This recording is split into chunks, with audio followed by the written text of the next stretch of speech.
this. Well, the rumor mill hasn't stopped spinning yet. Not in regards to Deontay Wilder and just what exactly is his next move going to be. Michael Benson tweeted per the Boxing Voice, Deontay Wilder on DAZN and AJ Talks.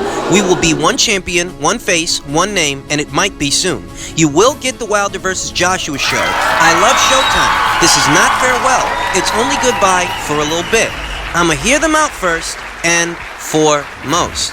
Essentially, it sounds like Deontay Wilder is entertaining the offer from DAZN for him to cross that street and fight over there in regards to the Anthony Joshua fight. These are just my thoughts on the situation. I'm sure most of you have heard already that in order to appease Deontay Wilder, Showtime is proposing staging his fight against Dominic Breazeale as a pay-per-view. But even that may not get Wilder the kind of money that he wants. It being that, well, you'd be relying on the paying public who may or may not buy the fight to finance your payday in a fight that is hardly pay-per-view worthy. That's saying that Showtime staging it as a pay-per-view don't guarantee that Wilder's going to make the kind of money that he wants to make. But with DAZN, with the guaranteed cash, you ain't got to worry about that. You ain't got to worry about people buying your fight or not, because you're not subject to that. You are not subject to the fickle, unstable, unreliable American pay-per-view market. I'll tell you that for Deontay Wilder, this is probably the best move he can make at this point. At this point in the juncture, this is the best move. Probably the most intelligent move, the most conducive move towards progress that he can make. Because up until this point, every move he and his team have made so far has been counterproductive, counterintuitive, wasting a lot of time in a pissing contest, an ego trip that it's a waste of time. Hasn't resulted in anything at all. I want y'all to pay attention to something. Hypothetically speaking, if Deontay Wilder ends up crossing that street and taking up DAZN's offer, what does that communicate about everything that he and his team have done so far? Wouldn't that effectively communicate that all their efforts up until this point have been a pure waste of time? That everything they've done, everything they've said, the media fiascos, all of it, that it's been pure farce. And all that shit wasn't ever about seeing the fight get done so much as using the fight itself to raise Wilder's marquee value so that someone can incentivize a situation for him. I.e., he was stalling for more money. That if the fight hadn't gotten made up until this point, it's because Wilder was deliberately dragging his feet. Him, his team, they were deliberately wasting everyone's time because what they were waiting for was for someone to make them an offer that they could agree with. And now that DAZN is incentivized the situation for him, and at minimum, they've incentivized a situation for him that warrants an audience, that he's at least willing to hear them out. Okay. Doesn't that effectively communicate what I've been saying? That he's been stalling for more money. That while his fans have been flapping their fucking gums in the comments of Facebook boxing groups and in the comments of YouTube videos, that while these guys have been bitching and moaning the whole time, really, it's been your boy that's been wasting time. It's been your boy that's been dragging his feet. That if you were mad that fight hadn't come off sooner, you can thank Deontay Wilder. Because he did all that bullshit just to end up caving anyway. Funny enough, I think that Tyson Fury, in many ways, is the catalyst that spawned this latest turn of events. In the same way that Tyson Fury was the catalyst that ended the reign of Vladimir Klitschko, which resulted in several new champions arising. Champions like Anthony Joshua, champions like Joseph Parker. In the same way that he was the catalyst that caused those events to happen, I think that he's the catalyst that caused this recent turn of events in regards to Deontay Wilder. I think had Tyson Fury not opted out of the rematch, not struck that deal with Top Rank and ESPN, I think that Deontay Wilder wouldn't have even been considering what DAZN had to offer. But Tyson Fury bailing on him brought Deontay Wilder back down to earth. That you don't have many more options in terms of big, lucrative, marquee fights. You really don't. There are a lot of different heavyweights over there on the PBC side of the street, but none of those guys gonna get you that big payday. Possess an equal to or greater than value than a Fury fight or a Joshua fight. So unless you plan on fighting, these guys for $2 million or $3 or $4 million per fight, unless you plan on doing that shit for the next 2-3 years, you're never gonna really get the kind of payday that you're looking for. And you are 40 plus fights in. Something gotta change. It's about time you had a big payday. And I think that Fury bailing on him, I think that that's what caused him to look at what lies before him and realize that something may need to change. You know, crossing over there to DAZN for the Joshua fight, that doesn't necessarily have to mean that that's going to be Wilder's permanent home. There may be benefits to that, but at the end of the day, it doesn't have to be a permanent situation. If Deontay Wilder so chooses, he can go back to Showtime, assuming that Showtime is still in the business. You know, in regards to Showtime, you know, they've been putting up some abysmal ratings, some abysmal TV ratings. No bueno. Deontay Wilder being one of their biggest names, one of their top draws, crossing the street over to DAZN. It may herald the end of Showtime in regards to boxing. I mean, lest we forget, PBC is dividing their content between Fox and Showtime, and a lot of their bigger names are on Fox, it being that Fox is a bigger network. For Showtime, it really does put them in a compromising position, and Deontay Wilder crossing over to DAZN, even temporarily, that puts them in an even bigger compromising position, because that's saying that it is finite. They are not going to have a hand in that pie. They are not going to see any kind of action when it comes to the Wilder versus Joshua fight. That's gotta hurt. That's gotta hurt Stephen Espinoza. That's got to hurt Showtime boxing. But like I said, if Deontay Wilder so chooses after his stint on DAZN, whatever it develops into, whatever happens, Win or lose. if he so chooses after that to return to Showtime, you know, it's there. You know, it doesn't have to be a permanent situation. It might just be a move for the Joshua fight. And another thing that's running through my mind right now is the amount of time that Deontay Wilder's fans have dedicated to vilifying Eddie Hearn, vilifying DAZN as a platform, the amount of time that they've spent making video after video after video, only for Deontay Wilder to potentially end up going over there, to that same place that you were shitting on not that long ago. I mean, think about it for a second. How much time and effort have Deontay Wilder's fans dedicated to trying to convince the boxing public that this is a fight that neither Eddie Hearn or anybody on Joshua's team wants to make? And yet, they're the ones that are still sending out offers. They're the ones that are still campaigning for the undisputed heavyweight championship. They're the ones that are trying to see that come into fruition.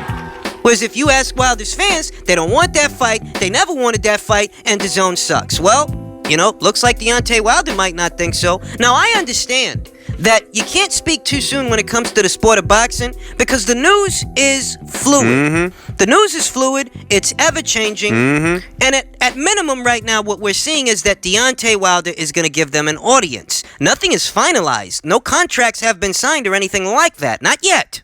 But it's conceivable that this is going to be the next move Wilder makes because, well, PBC, they don't really got a lot for him. PBC, Showtime, they don't have the kind of options that he's looking for 40-plus fights in. So in order for the next stage of his career to begin, he may have to make a power move. He may have to cross that street, even if it's just temporarily.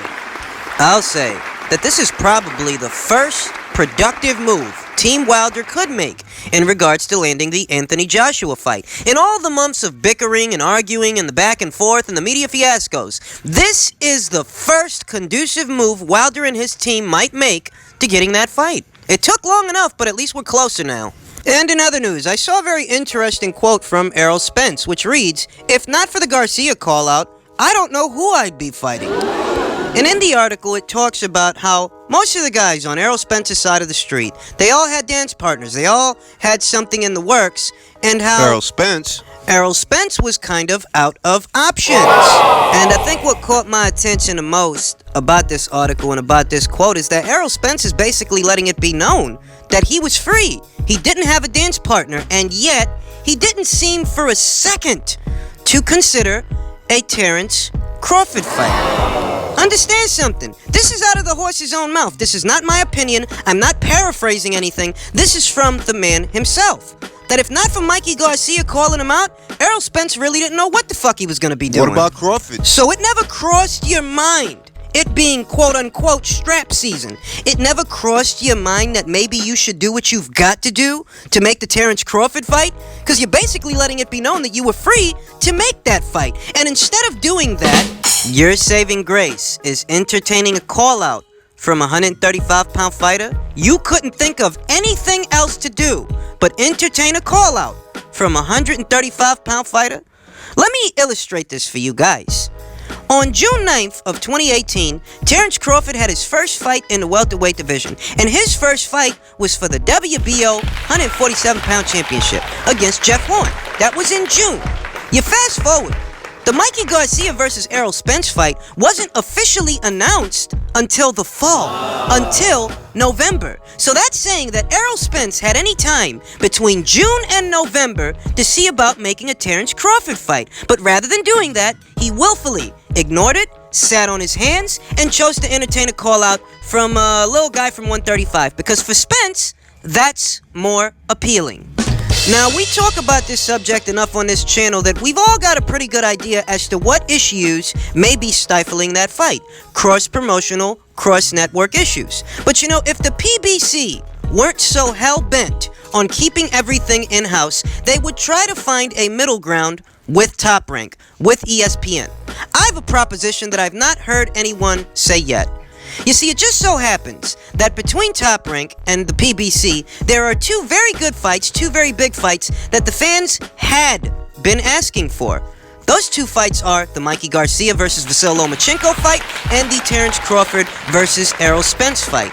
And I'm of the opinion that if PBC really wanted to deliver the fans the kinds of big fights that we ask for, they'd try to find a middle ground with Top Rank and say, you know what, we realize that, you know, there's two really big fights that we can make. So what we're going to do is we're going to give you Pay attention. Terrence Crawford versus Errol Spence so that you can give us Vasyl Lomachenko versus Mikey Garcia. I mean, that would have been one way to go about it, that if there are two really big fights split between the two promotional banners, if there are two of them, why not just call it down the middle? Split them up. Why not compromise a bit? Yet the PBC, largely in part, doesn't do what they need to do to make big fights. They don't.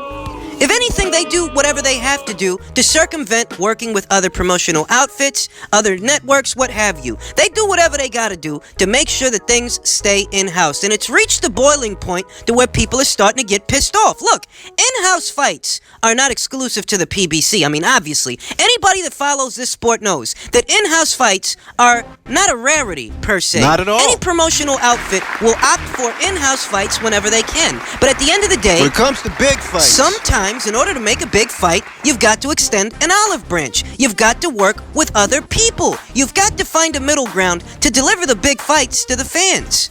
And it just so happens that between the PBC and Top Rank, it wasn't just one big fight that they could have made between each other. Really, it's two. And the fact that there are two of them, that should have made it that much more easier for them to find a middle ground. Negotiate a situation to where, okay, we'll give you that one if you give us this one. Instead, what the PBC opts to do is to not make either of those fights. And in a sport as fragmented, as divided as the sport of boxing, it's hard to imagine that any one organization can achieve true longevity by isolating themselves from everyone else, trying to act in part as an island. that ain't gonna work. There are several fights out there of good value that involve PBC fighters in relation to fighters that are with other outfits. For example, the Gervonta Davis versus Tevin Farmer fight. Both of these guys are champions in the same weight class. But the PBC not working with anyone, not wanting to work with anyone, it's put Gervonta Davis as a fighter. It's put him in a situation to where they're not even making him fight guys from his own weight class. They just keep pulling up these 126-pounders because they don't want to work with anybody. And in a situation like that, a proposition could be made. You know, you could say, okay, look, we're going to talk to DAZN, we're going to talk to them, we're going to talk to Matchroom USA, and what we're going to do is we're going to say, okay, we'll send Gervonta Davis over there to you guys for that one fight with Tevin Farmer. It's one off. If you send one of your middleweight champions over here to our side for one fight against one of our middleweights like Jamal Charlo. Or the same can be achieved in reverse, that, you know, you send Jamal over there for a fight, and maybe they send Tevin Farmer over there to you for a fight. You know, it could be a situation like that. Essentially what I'm getting at is you've got to open the door to work with others, because you can't really have longevity by trying to be an island. A bartering process benefits everyone. It benefits the different promotional banners, and most of all, it benefits the fans, because we still get the fights that we want to see. The fighters themselves benefit from it because they get the fights that they want to get. They make the names for themselves that they want to make. But if you're limiting your pool of options to just what you've got on your side of the street, then you end up with fighters like Errol Spence. Errol Spence, who's basically saying that he didn't know what he was going to be doing until Mikey Garcia called him out. But you had a guy right there in your weight class that was calling you out. And the only reason that he didn't seem like an option for you is because your promotional banner or your umbrella of whatever you want to categorize the PBC as. The only reason you felt like you didn't have options is because you know that your banner doesn't want to work with nobody. So you don't even look at him as a viable option. And at that time, in that duration of months, from June 2018 to November 2018, understand that neither Errol Spence or Terrence Crawford are pay-per-view attractions. Neither one of them have achieved that level to where we need to start having those arguments about A-sides and B-sides. In a situation like that, ideally, the fight should be easy to make. Or easier. Or easier, because there's less of a haggling process. And yet, to the guys on the PBC side of the street, Terrence Crawford is not even an option. He's not even in the conversation, even though there is a public outcry for the fight. There is a public demand for the fight. But what PBC looks to do is ignore that demand altogether and substitute it for in-house fights that benefit them. Ladies and gentlemen, that's really not a winning formula, and on a long enough timeline, that kind of a formula backfires. To sum it all up, Errol Spence's quote, that he didn't even know what he was going to do. He didn't know who he was going to be fighting up until the point Mikey Garcia called him out. To sum that all up, that is a byproduct of the PBC formula. That is a byproduct of the PBC's business practices. That as a result of them isolating themselves from all the other game in town, we may not get to see an Errol Spence versus Terrence Crawford fight. And you guys can feel about that how you want to feel about that. But it's a pity when you've got two great fighters who are young, undefeated, and in their prime, and for some reason or another, the fight don't come off.